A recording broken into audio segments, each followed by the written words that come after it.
Welcome to the docket presented by Defense Diaries. I'm your host, Bob Mata, and welcome back. It's good to see you guys again. It's been a whole 2 hours since I got off the live for Karen Reed's closing arguments, and jury's currently deliberating. And I'm really excited about tonight's show.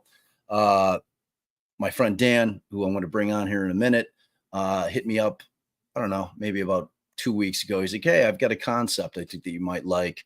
We were talking about maybe doing a headline news down the hill reunion. And if you guys aren't familiar with that podcast, it was an award-winning, amazing podcast about, of course, the Delphi case. Obviously, I'm knee deep in that case in terms of following it pretty religiously. And the three folks that we're going to have on us with us tonight are equally knee deep in that case and have been for years now. So I'm really excited about it. And it's a twofold thing tonight. We are obviously going to be talking all things Delphi, but we're also going to be talking about a podcast that I'm very excited about because I know that the production value is phenomenal, because I was given a sneak peek of the first episode. It dropped today, and it is Deviant. That's right. And Deviant is a new true crime series that dives into the dark corners of the human mind and what human beings are capable of. And Dan Szematowicz and Andrew Iden, or I still screwed it up, Iden. He's like, it's like Biden, except with out to be. And Andrew Iden, they tell good stories about bad people who do very bad things. And they're starting their project with Israel Keys, who, if you're not familiar with him, he is a fascinating and incredibly terrifying subject matter, in the sense that he's kind of widely thought to be one of the most meticulous serial killers of all time, just because, like, this is a guy that would bury kill kits around the country, sometimes years in advance, and would kill randomly. He had no real MO. There wasn't, like, he wasn't into, young, thin women. He wasn't into men. He was like, there was no MO for him. There was no set victim that he always targeted. This guy would kill kind of anything that he had a taste for at a given time. So it's going to be amazing. Later in the show, we're going to dig into a little bit of it. I'm going to give you a little sneak peek. As I said, it aired today. It dropped today officially, but we're going to listen to at the very least the trailer, because I think it'll be a great way to be able to prime you to go and subscribe to it and start listening to it immediately. So without further ado, I would like to bring on our fabulous guests. I'm going to start with the best looking of the bunch, which would be the one and only Barbara McDonald. You all know and love her from all of her work at CourtTV. Obviously, she was one of the hosts, the writers. She's a senior writer for CourtTV now, and she's an amazing human being who I adore. Oh. Welcome, Barbara. Feeling is mutual, Bob. It's wonderful to be here. Thanks for inviting us, and I'm really looking forward to this conversation. Yep, me too. And then next, we're going to bring on her co-host on the Down the Hill podcast, whose name I butchered, despite the fact that I asked him right before we came on air, how do I pronounce your last name, just so I don't screw it up? And then I proceeded to butcher it anyway. So that is Andrew Iden. Welcome, my friend. Welcome. Happy to have you here. Bob, thanks so much for having me, man. It's a pleasure to be here with you and with Barb.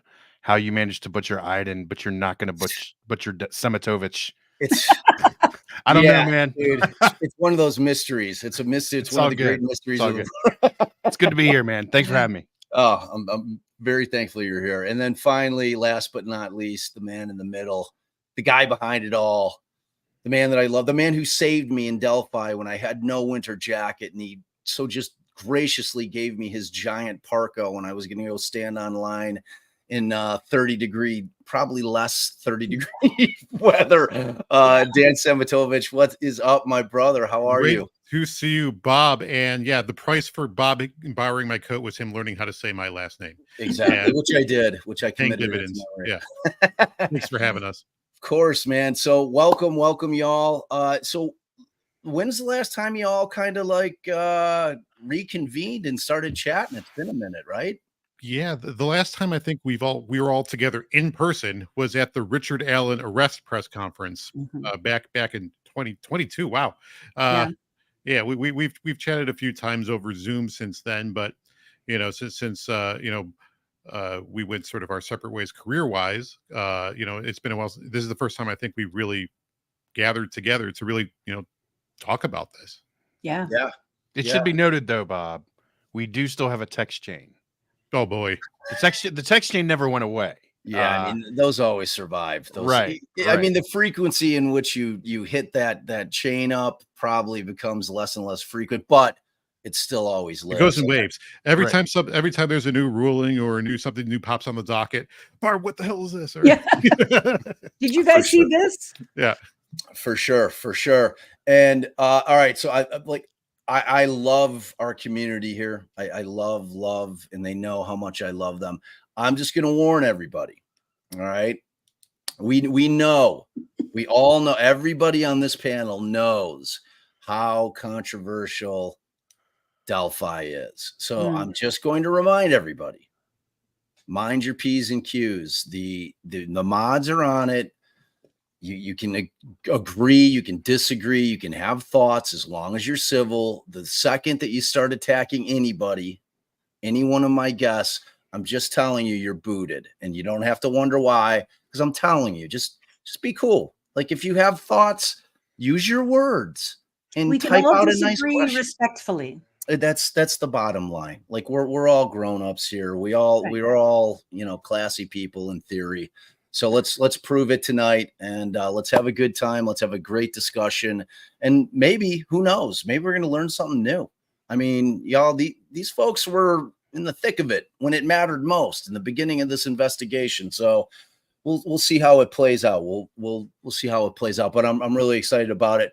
So I kind of wanted to jump into who came up with the concept? Who was like, you know what, this is a case that I feel like we need to dig into. Who came to who sold it to HLN and said, this is something that we got to do? Like, tell us a story. Well, I'll start it about the HLN part. So in late 2018, we had been following the Delphi case at HLN and our news shows. But at the end of 2018, there was some extra money in the budget. And some of our managers said, hey, if anybody has a pitch to travel somewhere and do a longer dive on a story, we're all ears. And so I pitched Delphi. I thought it would be a great story to get there and see the town and get that sort of first person perspective on what was going on there. And so that turned into a thing. And Susan Hendricks and I went out in February of 2019 and interviewed the sheriff and Tobe Lesenby at the time. We interviewed Kim Riley and Jerry Holman from Indiana State Police and the families, and just started really getting into the story. And I could just tell immediately there was so much there that even though we put together an hour-long special, I knew there was much more that could be done on the case. And then, Dan, if you want to pick up the audio portion. Meanwhile, elsewhere in the gigantic company that was HLN, CNN, Turner, Warner Media at the time, now Warner Brothers Discovery, my job there was to make podcasts for all the different brands that wanted to, delve into podcasting. And my background, was journalism and news. I'd spent time at CNN as well. And so, I was I made the Impractical Jokers podcast. I made Bleacher Report podcasts. And then we heard from the HLN executives that they were interested in trying doing something for podcasting as well. And so myself, a couple people from my team met with some of the HLN folks, and we talked it through. What stories should we do? And there was this story, and there was that story, and there was this story. And then they said, how about Delphi? And I'm like, wait, I only had a very cursory knowledge of it at that point. I said, is that the one with the guy on the bridge? I'm like, yes. I'm like, that one. And it just sort of developed from there. And everyone was sort of, enthused about this as a story to tell that we think would be, capture a lot of people's imaginations, that there's a lot of fertile ground to till. And, so everything I just said sort of married everything with everything that Barbara just said. And Andrew was looped in at that point also as someone who was interested in, working on an audio project. Hold on. I'll tell my part. Andrew was out on the street begging for scraps. No, this is Barb spent a lot of time working with all us, separating Dan and I because we have a tendency to bicker like brothers. Absolutely, like Allison and I. Yeah, exactly. Yeah. So in 2017, I started a podcast of my own that was completely non-true crime related, but I had been in HLN for a long time, and I had kind of banged on the table a couple times with the folks in charge of, like, if we're doing true crime, we've got to do something in the audio space. Like, there's like us not doing audio is like a complete shirking of our responsibilities. And so, like, I pitched it a bunch of times and it just never went anywhere. And then, like, a year later, they're like, oh yeah, by the way, we're going to do this thing. And it was like, I was like, okay, great. Finally. So, they're like, we're going to do Delphi. Barb's obviously one of the network leads on the editorial side. You know the story from TV as well. And then Dan, they kind of put us in a room and said, figure it out. Yeah, we figured it out. And the problem with, after we got the green light and we're like, okay, let's all get in the room, let's figure things out. The thing we didn't consider at the time is it's tough to tell a story without an ending. And it's tough to tell a story without a lot of details, right? Because at this point, we're talking 2019. We knew nothing about the crime scene. We knew very little. The new direction presser had just happened where, maybe he's in this room, the big dramatic Superintendent Carter speech. And, that's really all we had.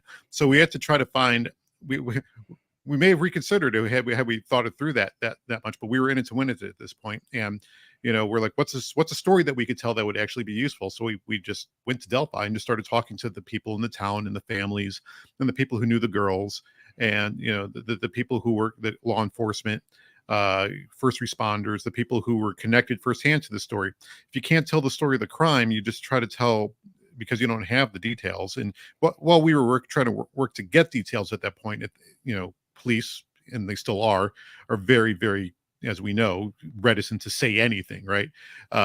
Anything we've gotten has come through leaks or wonderful reporting, particularly from one Barbara McDonald. We'll get into some of that later. But, so that's sort of the product of how Down the Hill developed over the first couple episodes. Then we started getting more news. We were able to find out there were signatures at the crime scene, although we weren't able to find out what they were. And Andrew always put together the metaphor he always used was Delphi, sort of a painting with spots missing. Actually, I always mangle your metaphor. Right? The blank spots. It's close enough. It's been a while. I can't even remember at this point, but yes, it's basically like a painting where you can see parts of it, but there are huge black spots, or like if you're watching a movie and the movie just cuts to black for 5 minutes at a time, and you're supposed to piece together the narrative of the movie without having huge chunks of the plot. Right. Yeah. And my thing about podcasting, which is my first love, I mean, I left practicing law because I'm a storyteller by nature. I mean, that's the one thing that being a trial attorney gave me over 20 years of trying cases in front of people, was to learn how to tell a story. So like many of us, Serial was my first introduction to true crime podcasts. And I was like, wow, I've always been an auditory guy, and just the kind of unencumbered ability to be able to tell a story where that things don't necessarily have to end on the cutting room floor because of time restrictions was so incredibly attractive to me that is really what drew me to this genre in terms of podcasting. And like when you guys put together Down the Hill, and that was my introduction to the case, because I was not covering the case prior to an arrest because I just could not get involved with all the craziness that was going on, like you get in any high profile case that happens in a world where the internet exists, and in a world where internet sleuths exist. Like when those two things exist in the world, you are going to get a toxic mix because everyone on the planet has a voice, no matter whether or not they have sense enough to be having a voice and should be airing it in public. It matters not, because the internet has given that to us, that gift and that curse, to where every single person can puke out their thoughts, no matter whether they're valid or invalid, for the world to see. So, I loved the podcast. I thought it was beautifully done. Of course, the you know, just the production value was off the charts. The writing was phenomenal. And I loved the concept of you being boots on the ground out there and just giving us that flavor of a case that we just weren't getting anywhere else. You know, so it was such a well done podcast, and it really was my entry point into the case. So for that, I'll for always be thankful to, you know, because without that primer for me, I would have been starting from scratch, and you know, there wasn't much out there other than kind of, you know, digging around online. Right. where Well, you- and that was part of our purpose, right? It was an unsolved case, and let's bring some awareness to this case. I mean, you've got this video of this man on the bridge. You've got this audio of him saying guys down the hill. Like, surely if we get that to enough people, we're going to end up with an arrest, right? Which was certainly our goal. Didn't quite play out quite that way, but I mean, we did get to an arrest. Yeah, when we kept saying throughout, especially in the early episodes, we're not out to solve this, we're out to understand it. And I think part of what was behind that was, well, I mean, how can we solve it with so little information, right? There's just guesswork at that point. Another part of it was, you know, the CNN's editorial stance at the time was, you know, we don't solve crimes, right? We report on cases. And another part of it is, you know, I mean, I guess that's really all we felt we could accomplish. But as we kept going, as the episodes kept going, we started getting more information. And then we didn't say it on air, but we had this little room at CNN Center. We called it the War Room.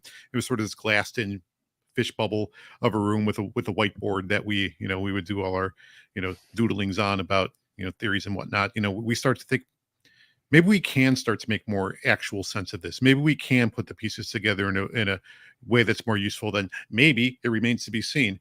And, you know, our first season of 9 episodes, you know, the last episode 9, sort of gave our theory of the case, of what we think happened out on the bridge that day. We had someone we liked for it at the time. We were totally wrong in retrospect, but you know, I think for the facts of what actually happened, I think we were fairly on as far as the movements of the bridge.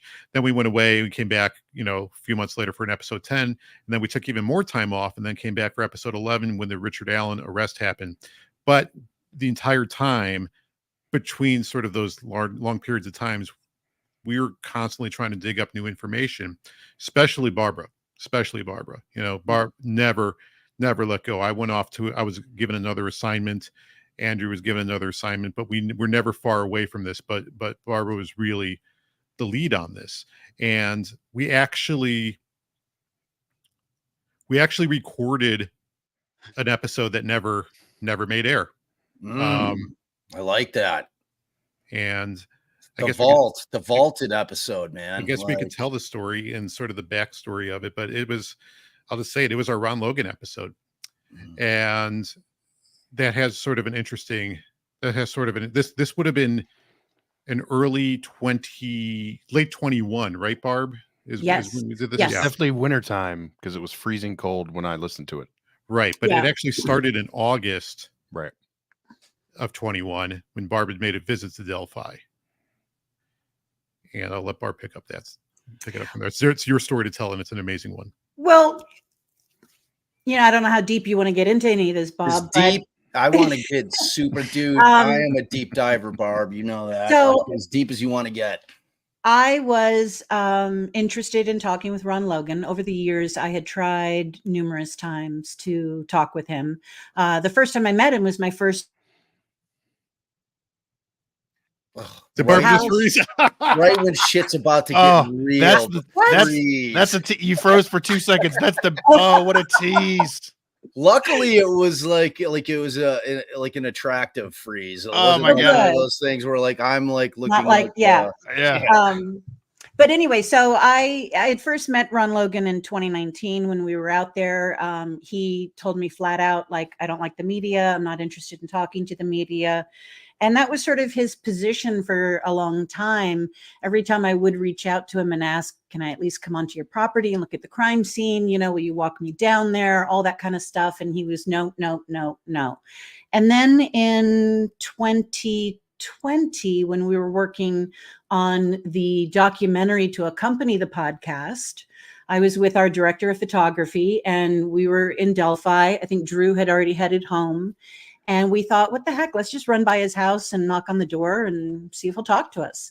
And so we did. And he didn't want to talk to us, but he said, I'll walk you down to the crime scene. And so we were able to get video. That was the trip that he said, I absolutely don't want to be on camera. So we didn't put him on camera. But as we were trying to get down the hill, it is rather steep from his property down. I was struggling. He came over and put his hand out and steadied me and led me down to the area he identified for us as where the bodies had been found. And then heading back up, it was the same thing. He, said, come here, and grabbed my hand. And he was, at the time, he was 80. And he was very, very steady and very strong. But he said, absolutely not. I'm not going to talk to you. Then I decided I wanted to look into writing a book on the case. So I reached out to him again and said, hey, I'm going to be coming back to town. I'm thinking about writing a book on the case, and I'd like to hear your story. And he said, your book must be about sex. And I said, what do you mean by that? And he said, well, you want to talk to me about how Carroll County screwed me. And that was sort of the beginning of our relationship. We started texting after that. I went to visit him at his home. That's where he gave me the probable cause affidavit that had been written by the FBI. That it was a really bizarre situation because he said, you're going to laugh your ass off when you read this. He said, it's just hysterical what they wrote in here. And so we were sitting out in front of his home. It was a really hot August day. And he handed me the document, but he didn't let go of it when I grabbed it.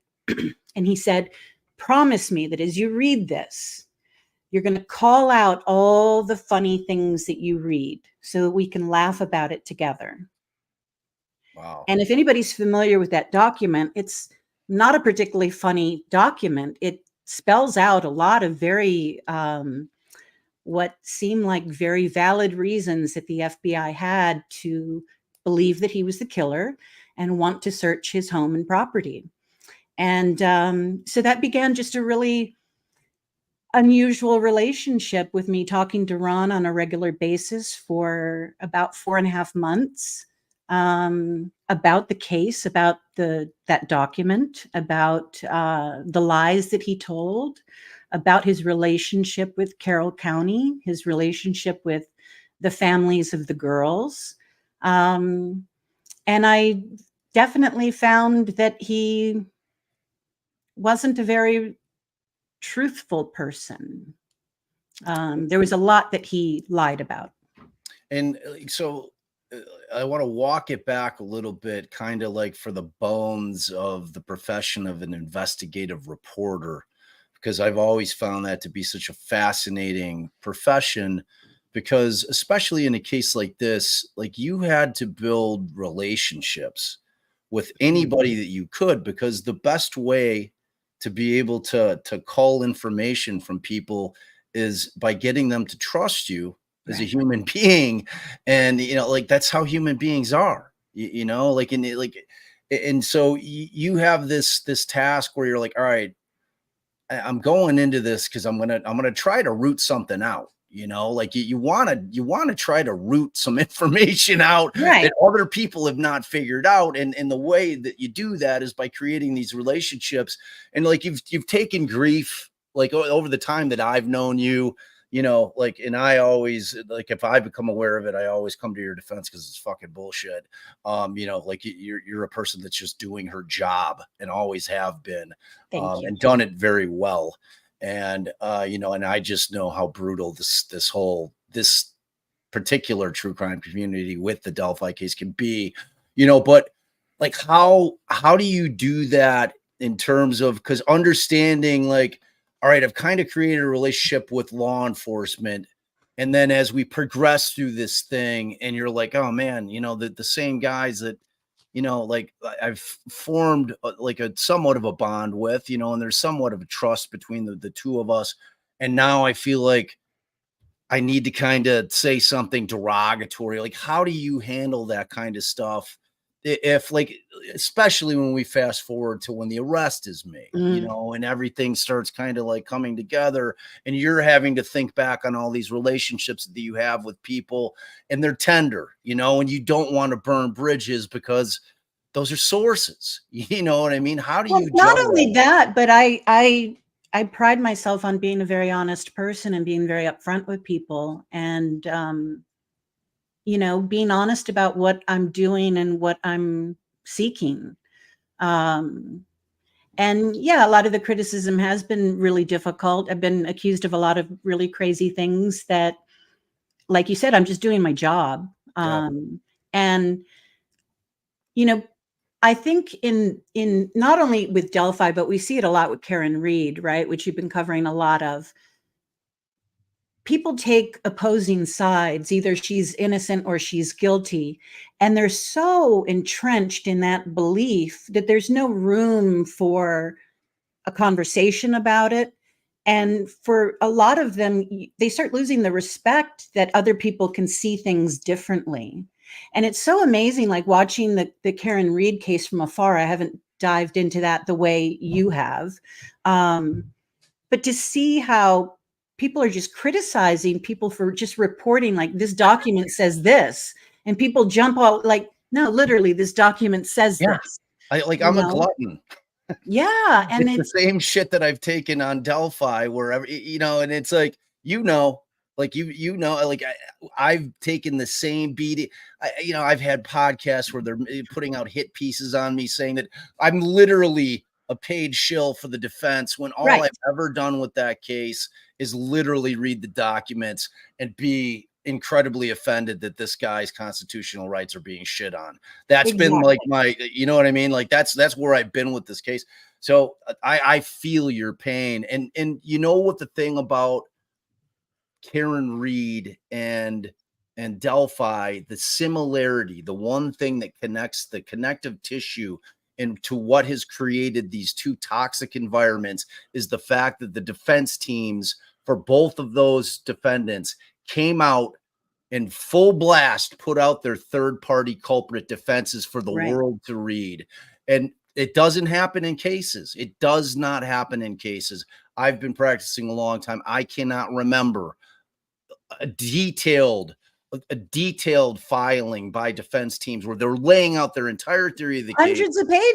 Hundreds of pages in both of them. And they laid them both out. And if people find them to be either insane, or they find them to be incredibly compelling, that's where you get these two sides that dig in, which creates this warlike atmosphere. I mean, it's crazy. And like those of us that are stuck in the middle, who are just truly trying to report on what we're seeing. I give my observations as an attorney. You give your observations as an investigative reporter. And like, we're just getting hammered from every side as if we've got an agenda. I don't have any damn agenda. We talked about this, Dan and Drew and I, earlier today, that, we don't know if Richard Allen is guilty or not. And if he is, we don't know if he acted alone. But we want to see it play out, and we want to see it play out in a court of law and following all the rules that everybody has to follow. And let's see what happens and what the jury decides, right? I was listening to the judge in the Karen Reed case today, and she was talking about how, the jury is the ultimate arbiter of what is true. So it doesn't matter what any of us think about what the prosecution says or what the defense says. Ultimately, at the end of the day, it's what the jurors believe, which witnesses they find credible, which evidence they find credible. It's not about our opinion. Exactly. And you said, possibly with someone else, whether Richard Allen was involved or not. That's the gong I keep banging. I keep coming back to Nick McClelland saying in open court, we believe we have reason to believe there are other actors involved with this. we have Tobe Lesenby saying it in that Frank's memo that this took more than one person. Where is this other person? What does the search for that person look like? Where are we with that? We haven't heard a thing about that. Right. I've always, when I talk to people about this case, they say, what do you think's going on?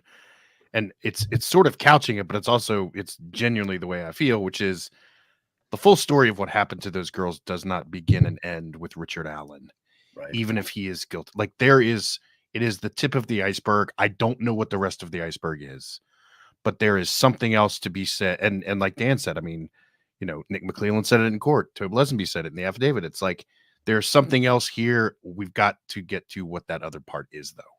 It's such an important point, because like when that PCA dropped, and it dropped, I think about 2 months prior to Koberger's PCA dropping. All right. And we have now entered the world of where people actually give a shit about probable cause affidavits. They've been a part of my life for 23 years. I've been reading probable cause affidavits forever. And, that is essentially where the case is being laid out by the prosecution and or law enforcement and or both in terms of what their evidence is at the time. And, I had read the PCA in this case, and I was stunned by just the weak nature of it. Like to me, it amounted to nothing more than mere presence and a specious, I can't even call it actual science, because just an unspent round being cycled out of a weapon is just not evidence that has been used as the primary piece of evidence to convict anybody in this country. And now we know more about how that round was recovered, which is the chain of custody for that is just, I don't understand how something like that happens. Right. And that was my whole thing. And people mistook my comment that, look, I think it leans innocent. That doesn't mean that I think that he is innocent. Mm-hmm. I'm just saying, based on my career and what I've done for a long, long time in terms of strength of evidence, it reads weak. And they're going to need more in order to prove beyond a reasonable doubt that this guy is the guy. And that was all I was saying. And people just ran with it like I was a Richard Allen apologist. And that's just not the fact. Now, when we move deeper into it, then I become very defensive in terms of his constitutional rights moving forward, and the fact that I am a defense bar lawyer. I have been a defense attorney my entire career. We are a weird little tribe nationally, and we really do. We have each other's backs because we are collectively fighting the immense power of the government. That is what we do for a living. And that's just the reality. So if I feel that I need to bolster up a couple of defense attorneys that I think are getting hammered, I'm going to do it, and that was always my thing with it. And we all want to have confidence in whatever the verdict is, right? And 100%. The way that you get to be confident in the verdict is that the process was followed and that his rights are protected to the extent they should be by the law, as the defendant in this case. But, as we've been talking about, there's a lot of unanswered questions. I went back and looked at transcripts from those first interviews I did in 2019. And even then, law enforcement waffles on, is it one person? Is it two people? Sometimes they sound more confident that it's one, and then other times more confident that it's two, and they go back and forth. And, the other thing with the prosecutor filing this motion in limine that he wants to ban certain words from the trial, I kind of feel like you need to address Kegan Kline and Ron Logan at the very minimum. You guys are the ones that put that stuff out there, Yeah, Ron Logan, I'm not here to argue that Ron Logan was a part of this crime, but I do think he was a part of this story. And the reason for that is, if you read that probable cause affidavit, the one thing that you can't explain away is he was inventing an alibi, proactively inventing an alibi for a crime that had not yet been discovered 12 hours before that crime scene was found. Why? There are three reasonable explanations. One, he was a part of the crime. Two, he helped cover up the crime. Or three, which is the one I lean towards, he was a witness. And one thing what we learned about Ron Logan over the years is that he had a persecution complex. He always thought the police were out to get him. So, especially with knowing what Barb knows from his conversations with him, I very easily see a world where he thought, I'm not saying anything. I'm not helping these motherfuckers. Right. He's Right. that was the type of person he was. He's dead now, by the way. He died of COVID in early 22. But when at the Richard Allen arrest presser, when they were announcing an arrest, when we heard the name Richard Allen, our first instinct was who? Yeah. And my second instinct was, well, where does Ron fit into this? And so that was my first question when it was time to go talk to law enforcement after the press conference was over. I talked to 2 or 3 Indiana State Police, and I asked them, how do you account for Ron Logan inventing an alibi for a crime that had not yet been discovered, and beginning the creation of that alibi at the very time when that crime was being committed, right? He was piecing out over to that fish store by 3 p.m. And all the answers were some variation of, that's one of life's mysteries, that's not something we can explain. So, obviously the party line at that point still is that Richard Allen was solely responsible for this, or partly responsible for this at least. But yeah, the story of Ron Logan, whatever that is, whether it's witness or something more, I think is something that has yet to be told and fully explored. Well, especially when you look at it in light of the fact that, I mean, the guy was sitting on a DUI conviction. You know what I'm saying? Multiple. Like he's putting himself driving, like he's putting himself in peril with his own alibi. You know what I mean? It's like that part of it never made any sense to me in terms of. Well, the original alibi was that his cousin drove him. Oh, is that what it was? Yes. Yes, that his cousin came and picked him up and drove him, and that was a lie, as well as what time he left. I believe he called his cousin at 8 p.m. that night and say the evening the girls went missing, the February 13th, and said, "Say I was with you and you picked me up at 3 p.m." Very specific request. It's a very specific request. And the cousin had said that never before had Ron ever asked him to lie. Right. It's just the Logan thing is always a weird thing for me, Yeah. And it's like, I mean, the fact that the girls are discovered on his land will always have him floating around in my psyche is somehow, being a part of this thing one way or another. I have no idea if you had a hand in it, but it's like to know the lay of the land over there. And during when we were making the show, I mean, the 3 of us, we went round and round and round about Ron. On Monday and Tuesday, it was like, wait, there's something fishy here. On Wednesday and Thursday, it was like, I don't know. I think it was just an old guy that just a shitty situation that this happened on his property. And then next Monday we just went round and round and round constantly about it. And we did try to, especially Barb, like I said, we put together a show, right? And that November of 21, we had received word that perhaps there was going to be some action on the case. And so we were thinking they're about to come arrest Ron Logan, right? So Barb and Andrew actually flew out to Delphi, staked out his house, waiting for the cops to swoop in. Nothing happened. Yeah. It turns out and while that was happening, I was back here in Chicago putting together the show with 3 potential different endings for how this thing could shake out, getting ready to edit the right one together and put in the, and do some new tracking and do some new writing based on what actually happened. Turns out that entire action was around the Anthony Schatz portion.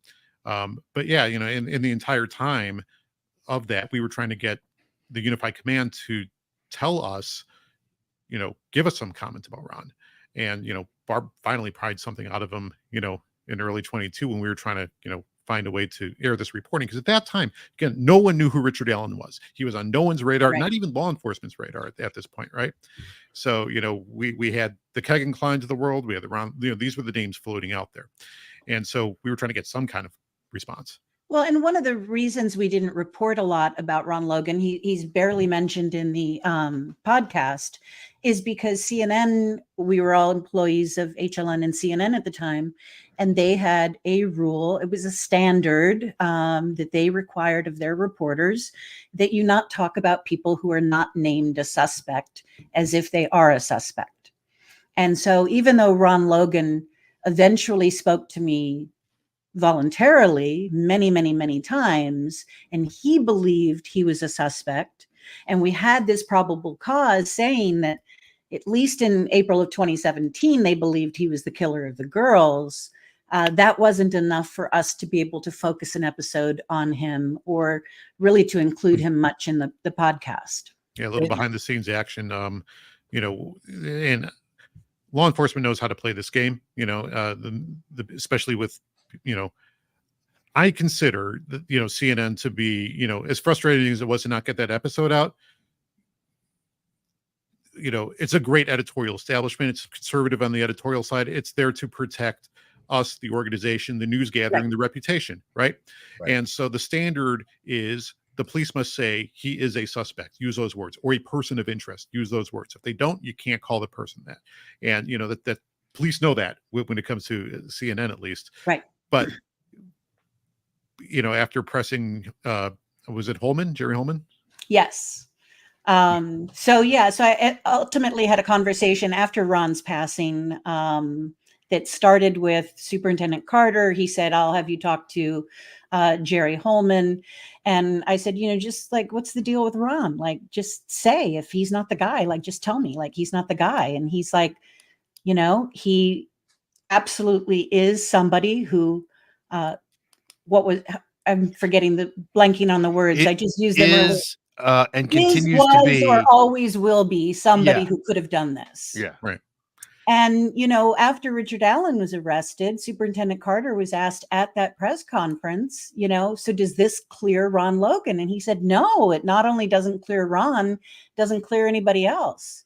So what are we to make of all that? What are we to make of all that? That is just that nagging question that just drives me nuts. I mean, when you've got, look, and it's a double-edged sword. You've got this arrest that they've made. You hope that it's a guy that they actually have some more evidence on, more than what we've seen. But you've also got them talking out of the other side of their mouth with respect that there's more of them, which to me, okay, good. Then that means you're still investigating. I am not getting the sense that they're continuing to investigate. Now, am I privy to their investigation? I'm not. But I know that they're preparing for trial, and that when they have their powwows, I hear about it via tweets or all other kinds of way. They're all the unified commands, all in Carroll County. There's 40 cars here, like you hear about it. I'm not getting the sense that there is actually any continued investigation into anybody.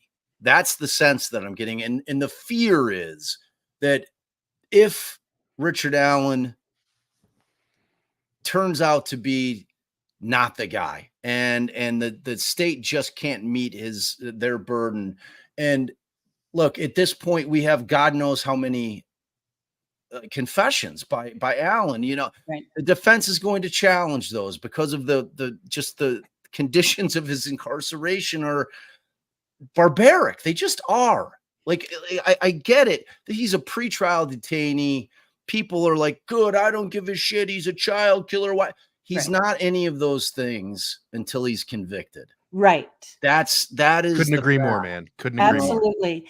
And, one of the things that we were talking about earlier today with regard to the confessions is this is something we have talked about amongst ourselves for a long time, is that I'll let them voice if they agree with this, but I don't believe that that there's really enough physical evidence to convict anybody of this case on its own, and you need a confession. And I think that's something. I think that's something that they have. They've run into dead ends with other people, and I think that's part of why they can't clear them, is because, we don't really have enough here to be able to clear these other people. But that is kind of problematic if you're going to say it's Richard Allen. Okay, well, if it's Richard Allen, how is it not Ron? How is it not Kegan Kline? How is it not, a number of other people who've been named? And certainly the names that the defense has thrown out as being potential third-party suspects. I used to say in our war room to ad nauseum, I would say the thing that separates this case from all the other cases I covered in 20 years at HLN in the true crime universe is that this case can literally be whatever you want it to be. You can make a formidable argument for whoever your person is, for whoever you think did it. You can make a formidable argument that Richard Allen, Ron Logan, any other name. And, that's one of the really baffling things about this case is that it's like, choose your own adventure. Whatever you want your case to be, there's an argument to be made for it. It may not be completely strong, but it's also going to be incredibly difficult to disprove too. I think that goes for scares not the just fuck out of me, by the way. It should. Yeah. If you're, yeah. And I think another scary part of that is that it's not just us feeling that. It's not just the people watching this feeling that. Law enforcement has their own factions that believe different things and different theories. You saw some of that in the Franks memo. We know that that's also the case, with other suspects as well. And, if the police, there are still law enforcement officers who worked the early days of this investigation who are convinced it was Ron Logan.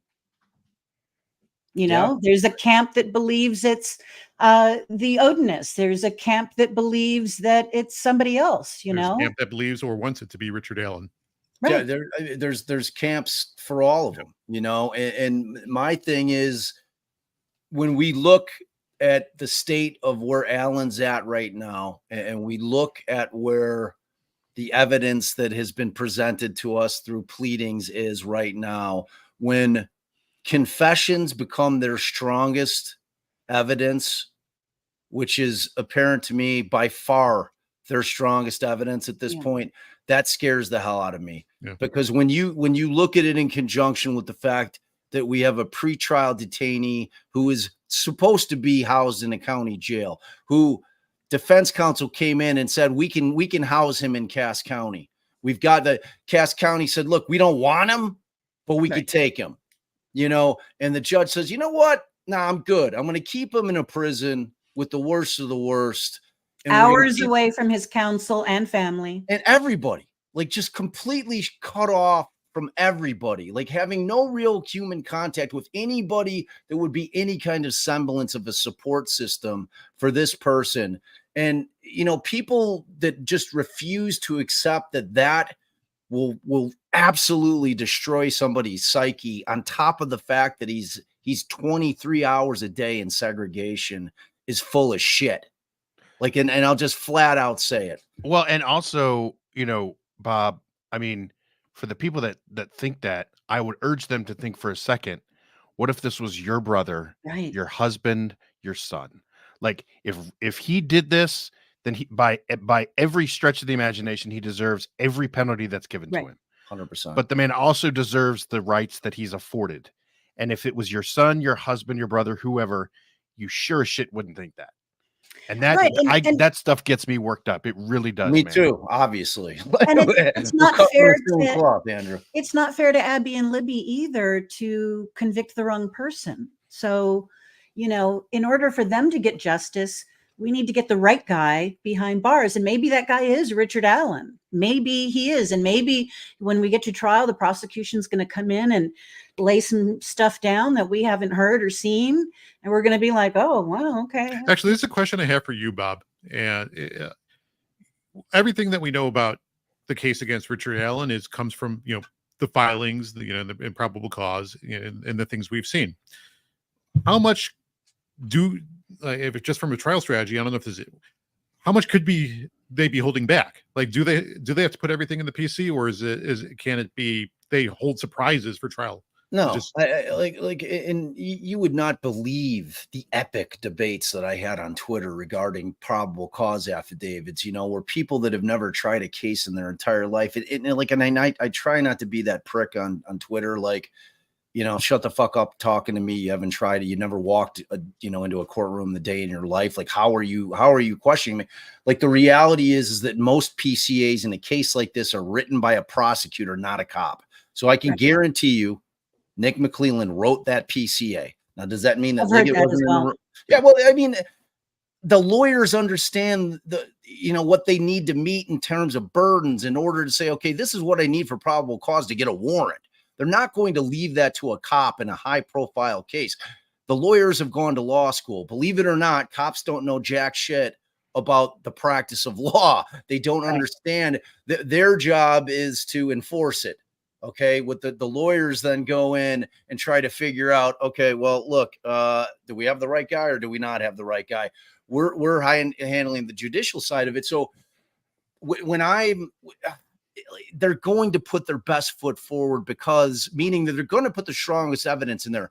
And there's for two reasons that exists. Number one, everything's getting tendered to the defense anyway in discovery. Yeah. Number two, this is the opportunity for the state to put their theory of the case out to the public at large, for the public to stew on for years. You think they want to roll a turd out there and just let the media run with it for 2 years? They are going to put their strongest, because there's no detriment to them. They're not surprising the defense with anything. Right. They have to hand it over in discovery anyway. Right. Yeah. But what if they don't think it's a turd? Well, like, I mean, you know what I mean? Like, said it all. He's like, we had a judge sign off on the arrest warrant. That he just kept answering the question like that over and over and over. Well, a judge signed the arrest warrant. Do you think it's a strong evidence? Well, clearly they had enough to get an arrest warrant. The judge and getting into Diener and why he recused himself so mysteriously right after all this takes place is just like, we'd have to spend hours on trying to dissect that and figure out what happened there. But they're going to put look at our most recent, and they use bail applications in New York, but look at the Huerman shit. Like, does it seem like they're holding anything back in the Huerman bail applications? They are laying that case out against even Koberger. The amount of detail that was in Koberger's. Right. And that's coming under heavy attack right now. It's like, you look at that at first blush and you're like, well, shit, in comparison to Allen. Right. Allen's hot garbage, but now you've got Ann Taylor, who's fighting the hell out of that, who's challenging the IGG stuff and saying, look, so like, that's yet to be seen, but that is the battle that takes place before trials. And I try to tell everybody that listens to my podcast, the war in every single case, the true wars are fought in the pretrial motions. That is what determines what's going to be inadmissible and admissible at trial. What you're seeing at trial is the end game. That's it. Right. And you're seeing what the judge has decided they are allowing and is proper pursuant to the rules of evidence to be admissible. That could exclude huge pieces of evidence that for whatever reason have been barred from being introduced. So it's like those kind of things you just have to like. I love the fact, because and Barb, you can attest, like, when did like Court TV finally start airing like pretrial motions? This is recent vintage shit. I'm still new with them, so I can't answer that. But headline news. So they just have never been aired. Like, they didn't. No, and that's what one of the attorneys who's an anchor at Court TV, Julia Janae, that was something that she said, is that all of these motions are the most significant part, because this is going to set the rules of the game, what can be said and what can't be. And you're right. It is a significant part. Even today, listening to, the jury instructions in the Karen Reed case, like, that's important too. What is the jury told, and what is the language that they are given? It's everything. Right. Jury instructions are literally the guidebook that they hand these 12 people that are going to go back and deliberate when they're sitting and they're like, okay, well, what do we need to figure out? They're literally flipping through the jury instructions. Absolutely. And I think, I might be one of the rare journalists in my position, but I have been called to jury duty multiple times. I've been picked for 2 juries. No shit. The first one was a criminal case. It was a kidnapping and sexual assault. And more recently, I got picked for a case in Gwinnett County that was a medical malpractice case.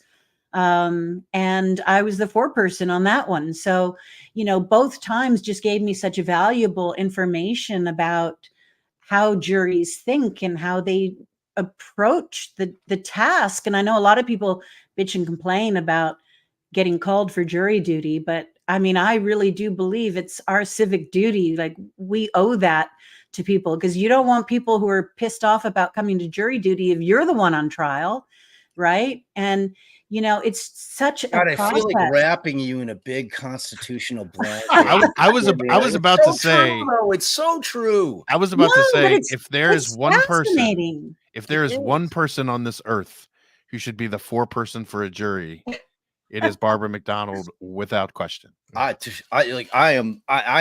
would have killed to have Barb McDonald like sit as a potential juror on any of my trials. That's all you ever ask. All I want is them to be honest during voir dire. Yeah. I just need to know, like, if you have a predisposition, that's fine, but tell me about it, you know? And like you said, what I tell people all the time, I'm like, I know that you're dreading the concept of jury, but it doesn't matter what type of case it is. When you get into the minutia of any case, it is fascinating. Yeah. And every juror, like every jury trial that we ever did, I never walked out of there thinking that the jury didn't like take that civic duty so seriously from start to finish. Like I never felt like the jury let me down, no matter what the verdict was. I felt like they were always attentive. I felt like they applied the law and they took it seriously. And it's like the trappings of the courtroom just kind of overtake you, and you start to feel the weight of it, even in civil matters. Civil, we're dealing with money. Criminal, we're dealing with liberty and freedom and sometimes life. So the gravity's different, but you still feel the weight of it when you're in that room. I feel like in the cases that I've covered over the years, I also feel like there's sometimes where a jury will get too cute, and it's almost like the jury instructions are overwhelming and they overthink what they need to do. And the case that always comes back to me when I think about that is Casey Anthony. And people say, how did Casey Anthony get off? And I'm like, because the jury got cute. They overthought. That what they did is they moved beyond just common sense and rational thought, and they were swayed by like overthinking things. And it's like, no, it's not that complicated here. Right. And so they got cute, and as a result, it ended the way it ended. But yeah. And it's like funny. I was writing my episode for my Garcia season, and we happened to hire Werner Spitz, who's passed away recently, who was a preeminent forensic pathologist in the world, and happened to be, the defense's forensic pathologist. And he was really instrumental in getting that verdict because of what you're talking about, because his whole testimony about the tape, the duct tape, and the fact that he was claiming that he got on the stand and he said, look, what would have happened had Casey still been alive when that duct tape was applied to her is that there would have been skin when it was ripped off. And that was like, a lot of people credit that testimony to being kind of the critical testimony that swayed the jury to thinking that this was all post-death, that everything that happened with Casey and Kaylee was after death.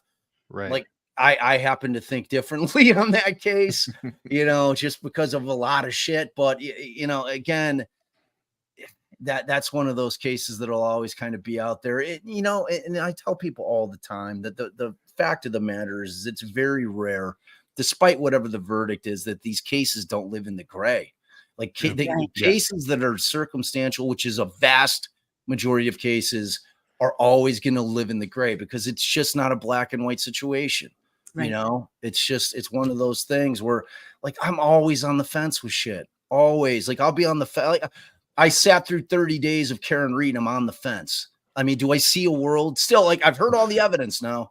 I've heard everything that they put out, and there still exists a world in which I could see that Karen ran into him. They never had me on second degree murder. No, I never thought it was intentional. But do I see a world in which she could have backed into him and maybe like not realized it? Absolutely. Do I see a world in which she could have backed into him and maybe thought that he wasn't really injured? Like maybe. And do I see a way that he could have gone into that house? Like maybe. It's like, and it's hard for me to get to like a a cover up that's going to involve 8 to 10 people, because that's a shit ton of people to keep quiet for a long time. That's facts.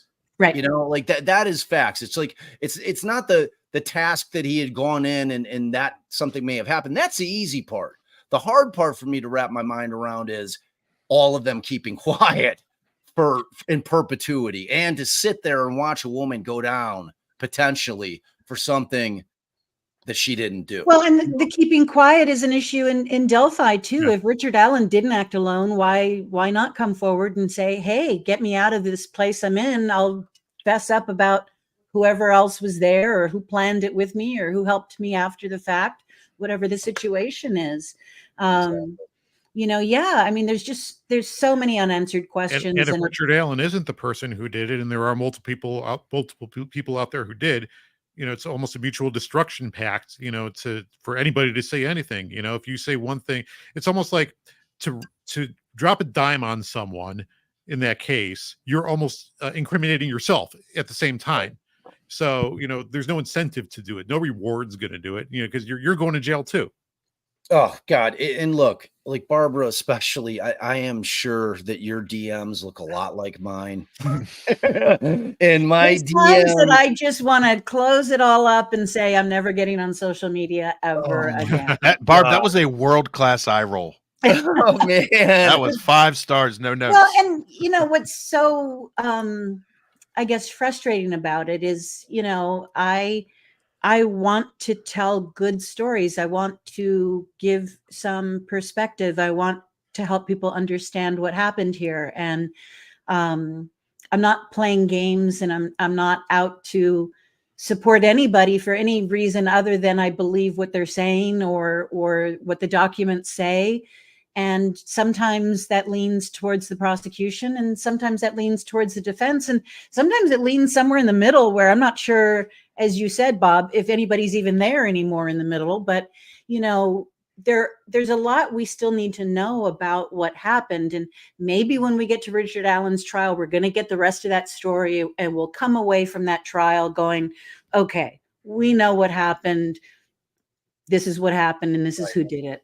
And I hope that's the case, because this has just got to be brutal on the families. They're under a gag order. They can't talk. I know that some of them are struggling, and it's, you know, and even Richard Allen's family, like, let's get to the trial and we can figure all this out. And if he's the guy, great, let's punish him. And if he's not, let's send him home to his family to see if he can put his life back together, which, like, of course, how is he doing that? Like, yeah. And Kathy, like, and I try to explain to people, as a criminal defense attorney, you know, I've handled some cases that were brutal, you know, and like the victimology, in terms of, obviously the girls are the primary victims. Obviously the victims' families are just heartbroken victims in this case as well. But you have to understand that a defendant's family is also victims in a very different way. But like, when their world is just torn apart in the sense that, like, Kathy Allen had no idea that this was coming. Like, there is no part of Kathy Allen that knew or would have known if Richard Allen is the guy who did this. And you know, like, it's just like, when you try to think about it from that side, it's like these cases, everybody's a victim, like from both sides. Aside from the perpetrator really is the only non-victim in the entire thing, but the perpetrator's family. And like, I'm close with Carrie Ross and her father, Doug. You know, it's like if you don't think that she's a victim, like, having lived with that dude her entire life, like, and have the FBI knock on your door one day and say, we're arresting your father for multiple murders, you know, and you had no clue. I mean, Dennis Rader, like, I mean, you had no clue, you know. So it's like, there's just the impact on these cases and who it affects, and is such a like, just a massive scale. And it goes to, like, just 6 degrees of everybody. You know, we're talking about thousands and thousands of people who are affected in these cases. I always liken it to throwing a rock into the lake, man, because that ripple, that ripple doesn't stop until it hits the bank. It's Right. like that's a great analogy. the people that are affected by these stories, and I would encourage people just in general, if you're going to come at people, believe and remember that there are human beings that are involved in these stories. Yeah. These are stories about human beings who are going through horrific things. And so many times that is completely and utterly lost. And actually, I wouldn't say lost. Oftentimes it's ignored and rejected. And like that stuff, man, that Especially, gets me worked up more than especially anything. when the need to be right is behind it, right? Oh man. Well, especially when it turns like I was accused, like, when I was talking about the law, like strictly reading, like I would read the pleadings on Delphi. That was literally what my game is. Like I go on with and I read the pleadings with my wife. We're both criminal defense attorneys. I'm trying to educate people on the process. I was never talking about the underlying facts of the case, because you know why? Because we don't know them. Because the thing hasn't gone to trial yet. I have no idea whether Richard Allen did it or not, because it hasn't gone to trial and I don't know what the evidence is, period. End of conversation. And, and I'm sitting there like taking heat that I'm being insensitive to the victims. And I'm like, no, I'm not. Because what I'm trying to do is like, I truly hoped that Kelsey and the families were listening to what I was saying, because I was concerned, because like Barb said it a half an hour ago, the only way the families are getting justice is if they got the right guy. Yep. And like, if what is being flown out there by the defense has any credence, and if this was just some bullshit that the defense threw out that had no backbone, that had no basis in fact, it would be one thing. But when you've got it coming from 3 cops who, for all intents and purposes, seem to be very credible police officers, in my estimation, all guys 17 to 20-year cops that all felt that these particular people that they liked were viable suspects, so much so that you've got one of them writing a letter, going and consulting a lawyer before he's writing Nick McClelland, saying, hey, man, I see that you wrote this PCA on this guy. I just wanted to make sure, did you get all that shit that we sent you? Did you get all that shit that we sent you? Because in our estimation, it's stronger than when you just put out on that PCA for this guy that you just arrested.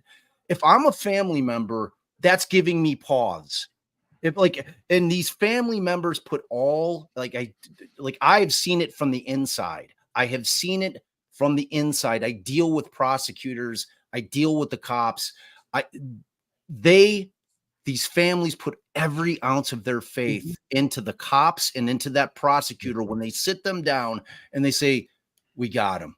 We got the right. You can, because they don't have another choice. They don't have any other They don't choice. have any choice, man. And like, it makes me so angry, man, when people get worked up about it's like, do you have any concept of what these people are going through? And do you have any understanding of what they're dealing with on a daily basis? And like, all of that gets lost all the time. Sorry, I don't mean to rant. It just works. No, man, dude, like this is the channel for ranting. This is like, there's literally I have emojis, Bob rants. So you're right at home. Okay. And the families who are outside the system want to believe in the police and sort of their infallibility. They want to believe they're all Sherlock Holmes or Columbo, but we're in reality, especially in Delphi, and especially many other cases too, but definitely Delphi, there are a lot of flaws. Just they are people. They are flawed. They make mistakes. Absolutely. And even Superintendent Carter has said that there are mistakes that were made with this investigation. So, what are all of those mistakes, and what impact are they going to have on the prosecution of Richard Allen or anybody else who could be connected to the case? I mean, like for my and I don't want to get into an hour-long discussion about the Franks, but when the thing dropped, you read it and you're like, wow. It's like there's no denying that this Odin thing is actually a thing in Indiana. Whether they're a marauding crew of murdering psychopaths, I don't know. But, when you have a tattoo parlor in Delphi called Odin's Den, and you can look at the Facebook pages of the individuals that were named in that document and see that they do practice this thing. Like people trying to act like it's some kind of crazy shit drives me fucking and insane. The guard with the tattoo? I mean, it's a thing. Now, does that mean that these guys had anything to do with it? No, it doesn't. Right. But when the hand-picked lawyers, once Alan's original attorneys, are removed from the case by the judge without a hearing, without due process under the law, with no notice that she's going to be booting him, no formal notice, no written notice, no motion being filed that she's booting him, and then she handpicks two dudes, especially one of them who happens to be in her courtroom every single day because he's the public defender in her county, and those guys then dig into it and they turn around and say the same shit, which, I mean, you had them on. You had them on. You had them on your doc that I was a part of, and I mean, like Labredo saying it, like that, like it gives it weight, which brings me back to my earlier point, which I was talking to about with Andrew. Like, where must these families' minds be at? Like, you have to like if you're like, and I could never know. I have 4 kids, and I could not even pretend for 1 second to understand. I can only imagine that you just want it over. You want it like done. What's the shortest point between, you know, it's like been a psychic wound that's been open for them for 7 years, right? And so, I mean, you can't blame the families for, you know, not going through the same thought processes that we are necessarily, right? You know, they just want the paint and they want to be over. I mean, I'm guessing. I don't know. I've never been in a conviction of just a dude and the pain. No, you know, I mean, it wouldn't for me, right? I mean, no. I would want to know that this is actually the person, and if it isn't, I mean, you know, that is turmoil that is tough to deal with for any family going through that. But yeah, I mean, we all want justice for Abby and Libby. They did not deserve what happened to them that day. They should have come home. They should have been able to go and meet the dad and go and live their lives and, you know, go to the prom and get their driver's license and go to college and all those things that all their friends have been doing all these years, and get married and have children of their own. And that was stolen from them, and somebody should pay for that. But it's imperative that the right person pays for that. And, you know, just locking somebody away and going, oh, well, you know, we think he's the guy, like, that's not good enough. It is just not good enough. And that's a crime. And that's a crime on the other side, to imprison someone who didn't do it, or you aren't sure. Like, you're committing a crime like, that guy's a victim, right? And it's if this dude is not the dude, this guy is forever. His life. Where does he go? Right? He doesn't go back to the CVS in Delphi and resume his job. He probably can't live anywhere in Indiana. There's no way. Not the guy. X% of people are never going to believe he's innocent if he is innocent. Right? Exactly. Like, if he is, like, if they go to trial, because the confessions are always going to exist, and there are enough people on this planet, I've been seeing it for 20 plus years, that find it inconceivable that anyone would ever admit to doing something that they didn't do. They find it to be absolutely inconceivable. Under any circumstances would anybody ever admit to it. It happens all the time. And people just don't understand that, because people think of it in their own terms. They think, okay, well, I'm going to tell you right now, if I didn't do some shit, there's no way that I would ever confess. Well, let me put you in the same circumstances where these false confessions take place, and then tell me that you won't do it. There was a TV show that aired on, I think it was NBC, that I tell people about all the time, and I, for the life of me, can never remember what it was called. But the concept, it was only 1 or 2 seasons. And the concept was, you're in San Francisco, you and a partner are given a suitcase with 180 or 150 grand in it in cash, and you have 5 hours to hide it somewhere in San Francisco.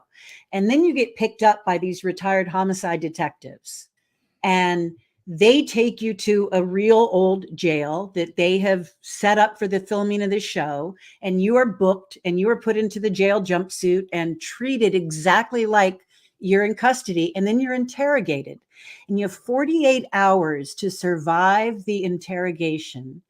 And if you do, you keep the money. And if you don't, they get the money back. It was shocking to me how many times people who knew these are interrogation tactics, this is meant to be difficult, I only need to survive 48 hours, would give up where the suitcase was.